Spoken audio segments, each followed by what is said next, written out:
Hello and welcome to this Photostock theory session on portraiture. My name is Lewis. You may have seen me in my Bokeh video in my micro session that we put out in Freshers Week. So that was our taster week of videos of what the Society do. So if you haven't seen that and you're interested, then it's all on the Society's YouTube channel. And if you have any difficulty finding the channel or anything like that, then just contact the committee, and we'll tell you how to get into that and to subscribe if you wish to. So I will take you straight to my little presentation I have for you on portraiture. So I will be primarily dealing with studio portraiture. So of course that's portraiture pictures taken in a studio setting and not necessarily outdoors portraits. So we're trying to achieve that professional studio look. And I'll be running through the do's and don'ts of taking your own pictures for LinkedIn portraits, for LinkedIn profiles, or any kind of photo you send with job applications and the like. I'll also go through some fun ideas from past Photostock sessions, most of them last year, to show you what we normally get up to in normal times, and to give you some ideas of what you can do at home. What I like quite a lot about portraiture photography, and of course this is not necessarily just portraiture photography, but it doesn't require expensive equipment. You know, if you have all the lights and a very, very good camera, then you know all the better. But at the same time, there are a lot of things that you may already have at home. We did a video recently on setting up a home studio, getting a backdrop, and using lights to create professional pictures. That should also be on the channel to look at as well. And of course, as with any photography nowadays, everything can be done on smartphones if you don't have a camera. Phone cameras have come a long way in the last few years, and they can produce pictures just as good as DSLR or film cameras can. So that's what I like about portraiture photography. Now the backgrounds are very important. And they're of course essential for creating the right tone of the picture and the mood that you're trying to create. If you're taking a picture outside in daytime, natural settings like in natural landscapes or urban settings, of course you're going for bright, dramatic pictures.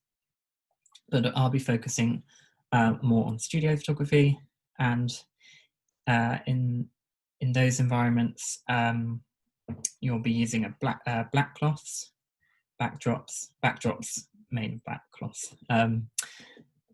You can use walls, you can use white walls, you can use dark walls, colourful walls, create some very nice vibrant colours in the background, makes it stand out more than just white or black.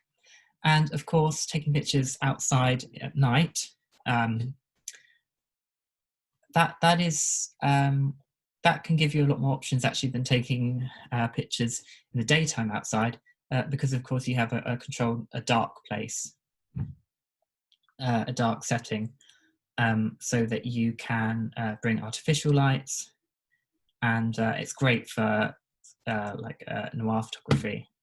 It's really good for creating that, especially outside, street lights, etc. As I said, even homemade backdrops created from bed sheets thrown over some kind of stand, like I said, can be just as effective as professional equipment. And the way you're taking the picture with the light, you can easily remove any creases in the cloth, in the fabric, and yeah, you can't tell the difference if it's a real backdrop or if it's just one you made at home. And next, camera settings. Now, it looks like a lot of text, but really it's not very difficult to get the right settings. And of course, as it always is in photography, you need to play around. You'll need to play around yourself to get the right settings, because there are many different ways of creating the same effects, but just playing around with the light, shutter speed, etc. Will change your picture. So it's getting the right balance. You want to start, if you're taking pictures in the studio with a dark studio with just artificial lights, you want to start with a low ISO number, 100, 200, sometimes 400, depending on the intensity of the light. You want to avoid too much noise in the picture. The picture wants to look clear, so getting the right amount of light really is crucial for this. Blurry backgrounds aren't very important in the studio unless you're using the bokeh effect. It would matter more in the daytime, having a shallow depth of field, and that would normally be 1.4, 2.8. As I said, in studio setting, it would be about 5.6 or about there. So you're not too worried on the depth of field in that sense. Shutter speed, as a rule, about double the length of the focal length. But as you can see in the diagram, the focal length determines where you can see how much of the scene will come into the frame. So a longer focal length will give you a narrow field of view. You can see the 200mm focal length will give you a 12-degree angle of view. And of course, as the focal length decreases, you get a wider view. And it's really as simple as that. But it doesn't matter too much as long as, it doesn't matter so much on the phone. But like I say, just start with, what I'd recommend is probably starting with a high, long focal length, and then if you're working on a camera, have a long focal length, and that will affect how close you are to the subject.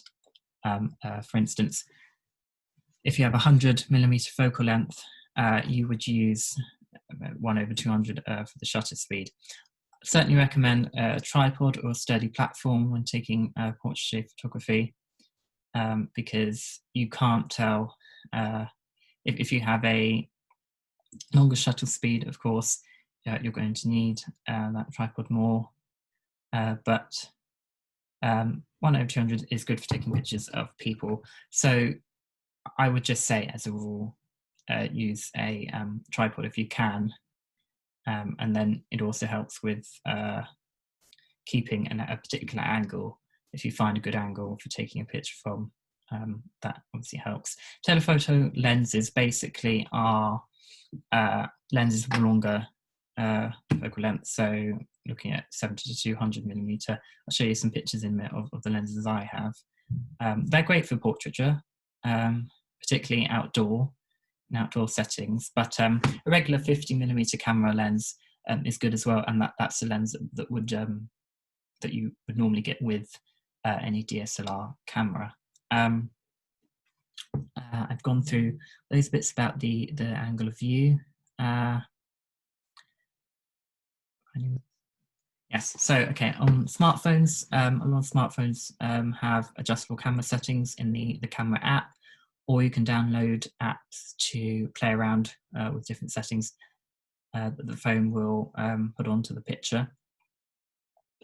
And in this sense, you can change the depth of field. So I have an iPhone, and on the portraiture mode on the camera app, you can play around with the F number to get that shallow or deep depth of field. And like I said, that's more important when you're taking pictures in natural settings. But of course, I think on the iPhone app that you can there are lots of other settings, studio and black and white as well. So if you haven't played around with that and you have an iPhone, I would certainly recommend trying those settings, and other smartphones will have similar features. These are my two lenses. So like I say, one on the left is 75 to 300mm. Don't use it as much as the one on the right. One on the right, 18 to 55mm. But one on the left can be good for photography. The only thing can be good for portraits, but of course it's changing them around, which sometimes you don't always have time to if you're trying to get a picture. So the most versatile one would be the lens on the right, and that's the one you would normally get included with a camera. So there are. So when it comes to lighting, briefly, in studio settings, you would have two kinds of lighting. You would have continuous lighting, which would be, as it says, one or multiple artificial lights that are continually on. So if you're working in this environment, remember low ISO and a fast shutter speed will darken the picture. So you have to find the right balance between that and the intensity of the light you're using, and even the well, some lights you can have like a more cream light on the subject, or a whiter light on the subject. So a warmer, I should say, warmer or cooler on the subject. So and of course, if you're using reflectors, that can also change where the light's coming from and its intensity. So getting the lighting right is very important. If you have a strong light from behind the subject, such as if you're taking a picture in the daytime, someone against a window, this will require light coming from the front. Otherwise, the subject will appear dark. And this is, of course, if you're not looking for a silhouette effect. So having a light behind the subject is great for getting that silhouette effect. Get some really cool effects from that. And as I said, diffusers and reflectors can soften the light on the subject. The diffuser will be in front of the light, such as the umbrella shape, the studio light. And a reflector, you can get in many different colors. A gold reflector will make the subject appear warm. So you have a warmer looking face, and perhaps if you're using a silver or white reflector. And of course, if you're doing everything on a budget, as students generally have to, home desk lamps work perfectly well. And that was also on a video in the past of two committee members showing you how to use a studio light to again create some great effects. And of course, this would be a continuous light. You can also have flash or strobe lighting. Most DSLR cameras will work with detachable flashes and also remote trigger flashes connected to lights, strobe light setup. And this synchronizes the flash with the camera when you take the picture, so that can be very useful, as you imagine. And the correct shutter speed is important for this, of course, so you're capturing when the light will be flashing on the subject. There are advantages and disadvantages to both of these. With continuous lighting, of course, it's easier to set your settings with the light constantly shining on the subject.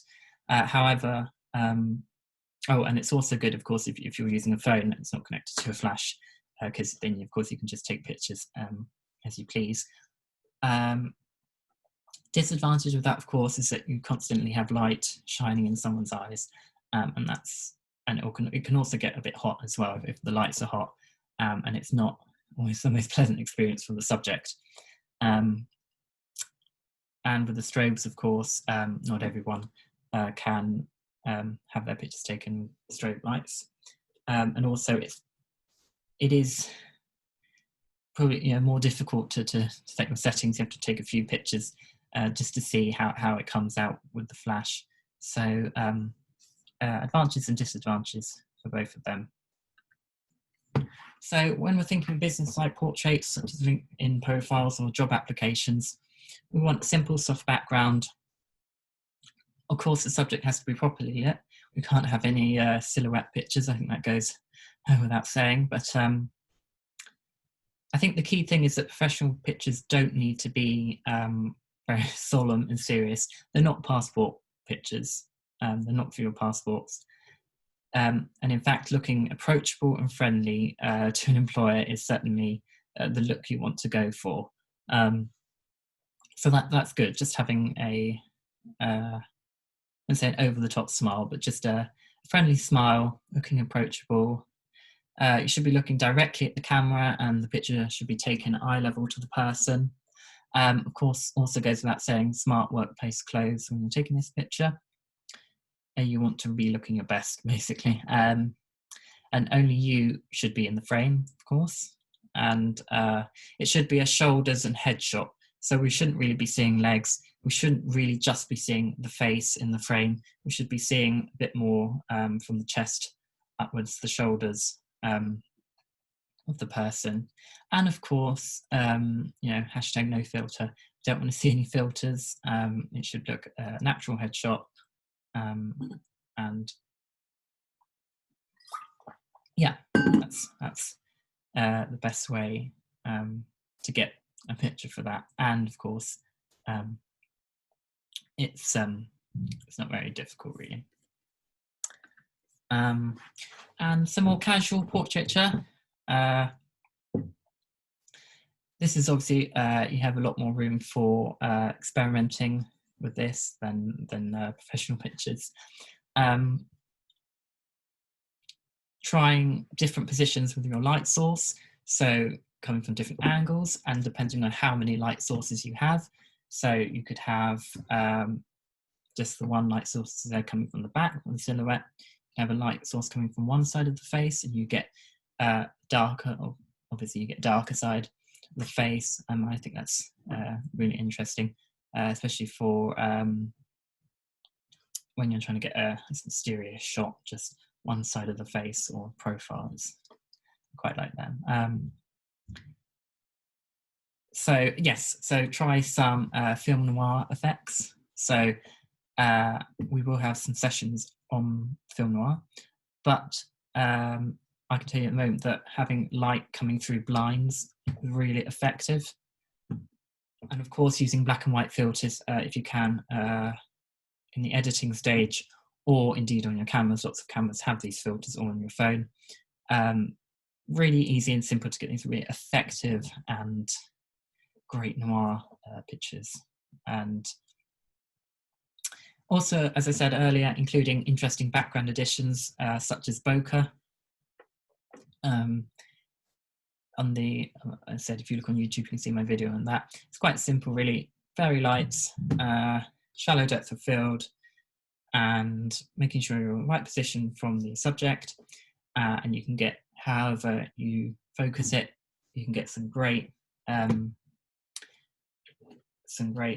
bokeh dots in the background. Looks really good. And of course, playing around with accessories. So here we can see an umbrella with just a studio umbrella that we've used. It's really great. Hats, any kind of jewelry, whatever, you know, make it interesting. I'll just go back a minute and show you. This is our President Bokeh. You can, with this picture, I'll just say just about, you can kind of see the fabric. I would need to perhaps darken it a little bit, play around with the ISO, and that might disappear. But I really like this picture. I just go back to it because I quite like the way the light falls on the subject there. I go further on. So these are 3 more pictures taken in some of our portraiture sessions last year. First picture. I didn't obviously, this is probably the first picture I took of this subject, so the light wasn't quite right. Perhaps I was perhaps my ISO was too low, and so therefore in the second picture I think I've got the light, the right ISO is much better there. And also I think the position of the subject is better, so front on. And the only thing I would say is you can see the chair, but it doesn't matter as such. You can see the lights coming from the right side of the face, so you've got the darkness on the left, and I think it just makes it more interesting than just having the light on the person in front. You can try and judge where the light's coming from. Yeah, it's really interesting, I think. And I really like this picture on the right. The way the subject's sitting there with the instrument. I really like the way the picture kind of draws you up to the face of the subject and the writing on top of the instrument. I like the way also, on another note, this picture's framed. So you have a person sitting and you see the dress is still within the frame, and the instrument is as well. So you get the entire length of the picture. Now, either one of these pictures, any of these pictures on here, I wouldn't necessarily recommend for professional pictures, although the middle one's probably the nearest, but yeah, I'd certainly say it's too dark. The lighting sort of still needs to be worked out there, but as we're talking about casual pictures, I think these are great casual pictures, the middle and the right one. I'm quite happy with them, and I think I've sort of captured the mood of both subjects quite well there. So another two casual portraits, again taken from just above the knee, so great professional ones, but you can see on the left the subject is looking ahead, so not necessarily at the camera, but relaxed pose. Great colour in the background, makes the picture more vibrant than just a dark picture, elevates the tone. And on the right as well, I would say lighting isn't exactly what I'd want to do here, but I think it's a good positioning. Just above the knee, I think is good for those kind of casual portraits in the portrait orientation. Yeah, I'm quite pleased with those as well. Of course, most of, and I think in fact all these pictures haven't been edited, so of course I'm sure you could get better finished looks from all of these pictures if I were to edit them. But yeah, it's another great one. I like the way the subject is positioned nearly between a third and the middle of the page picture. I like the way the light is coming from her right, looking into where the light's near to where the light's coming from. It adds a sense of curiosity, and of course the way the darkness falls behind one side of the face and sort of blends in with the hat. You know, it's sort of I like sort of thoughtful gazes, especially towards the light. You're wondering, you know, what is the person looking at? What are they thinking of? It makes you wonder. These two pictures are taken on my phone in the portrait mode on my iPhone. Not fabulous pictures, I have to say, from me taking them, but again, all of the subjects looking away from the camera. You're wondering what they're looking at. Adds a greater sense of mystery, I think, and having the two different heights in the first picture, and in the second picture using the black and white feature on the portraits, with the light just hitting the subject's face, and you can see that she's talking to whoever else is in the room. I think that's, again, you know, adds a sense of what's going on, and it's quite natural as well. You know, this isn't a pose. This isn't, unlike the one on the left and on the right. It's a lot more natural, and I quite like the pictures that you get between the poses. This one taken at our Christmas, I think around Christmas last year, and we had a session where we dressed up Christmassy, Got some bokeh lights in the background, so you can see the setup on the right picture. Two different lights diffusing the light of the person, so you see at the front.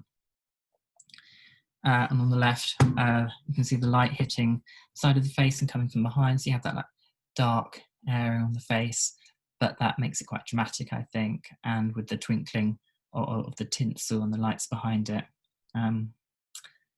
Yeah, sometimes you know that there aren't always rules that go with these pictures. You just point your camera and see what you get.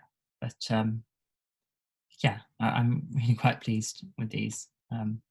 Picture on the right, I do like taking pictures of the lights as well. I think sort of the setup is really as interesting actually as taking the picture with the finished product on the left.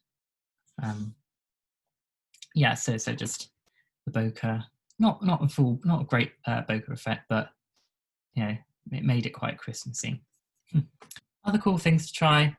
Picture on the left. I wouldn't say it's a portrait, but just using the backdrop. It's a white backdrop there.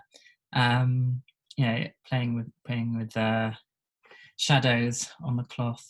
It's a good idea if you do end up getting bored of taking portraits from in front of the backdrop.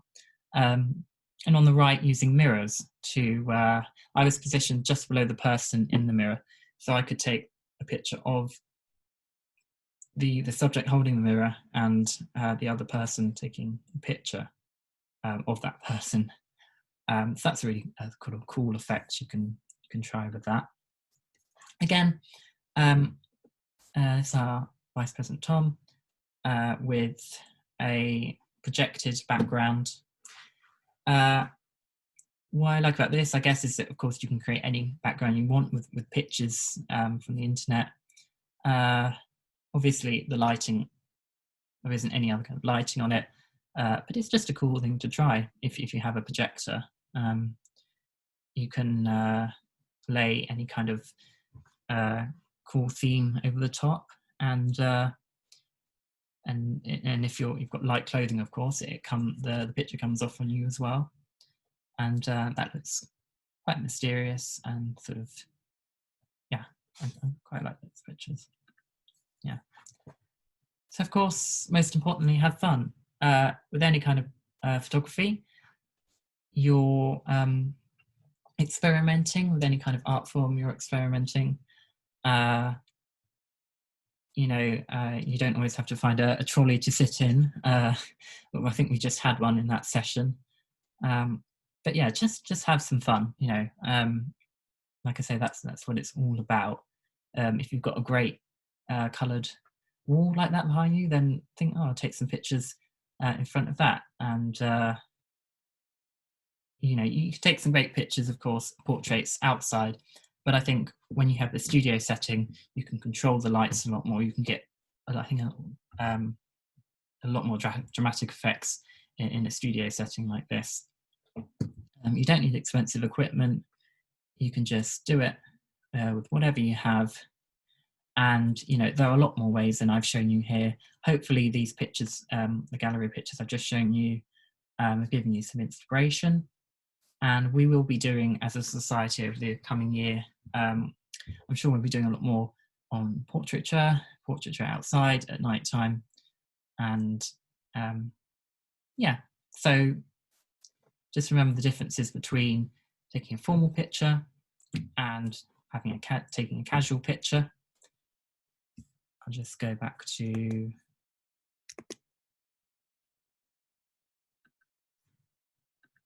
here. Yes, so I hope you enjoyed that session and looking at some of our pictures from past sessions. And yeah, keep in touch. We have Halloween coming up and we're doing lots of noir photos, as I said. So it kind of ties in with the portraiture I've just been talking about. And yeah, really hope you enjoyed that. And just as I enjoyed making it, because it's great looking at past pictures like that again. Okay, hope you enjoyed it again. Bye.